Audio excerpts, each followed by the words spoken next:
Gangsta Granny by David Walliams. But Granny is so boring, said Ben. It was a cold Friday evening in November, and as usual he was slumped in the back of his mum and dad's car.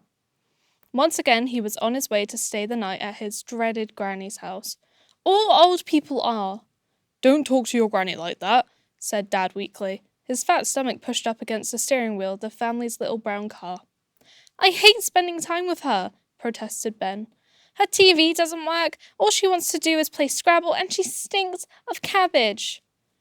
In fairness to the boy, she does stink of cabbage, agreed Mum, as she applied some last-minute lip liner. You're not helping, wife, muttered Dad. At worst, my mother has a very slight odour of boiled vegetables. Can't I come with you? Pleaded Ben.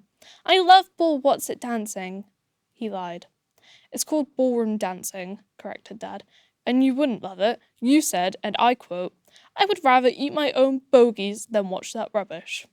Now Ben and Mum's dad loved ballroom dancing. Sometimes Ben thought they loved it more than they loved him.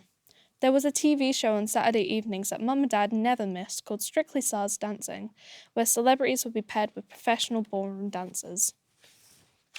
In fact, if there was a fire in their house and Mum could only save either a sparkly gold tap shoe once worn by Flavio Favoli, the shiny tan dancer and heartbreaker from Italy who appeared on every series of the hit TV show, or her only child, Ben thought she would probably go for the shoe.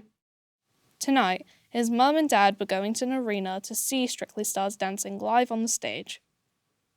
I don't know why you don't give up on this pipe dream of becoming a plumber, Ben, and think about dancing professionally, said Mum, her lip liner scrolling across her cheek as the car bounced over a particularly bumpy speed bump. Mum had a habit of applying makeup in the car, which meant she often arrived somewhere looking like a clown. Maybe, just maybe, you could end up on Strictly, added Mum excitedly.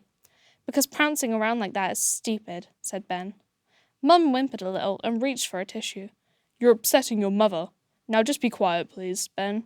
There's a good boy, replied Dad firmly, as he turned up the volume on the stereo. Inevitably, a Strictly CD was playing. 50 Golden Grapes from the hit TV show was emblazoned on the cover. Ben hated the CD, not least because he heard it a million times.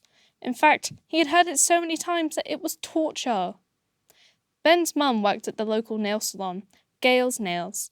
Because there weren't many customers, Mum and the other lady who worked there, unsurprisingly called Gale, spent most days doing each other's nails.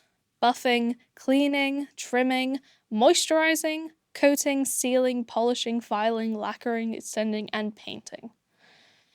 They were doing things to each other's nails all day long, unless Flavia Favoli was on daytime TV. That meant Mum would always come home with extremely long, multicoloured plastic extensions on the other end of her fingers.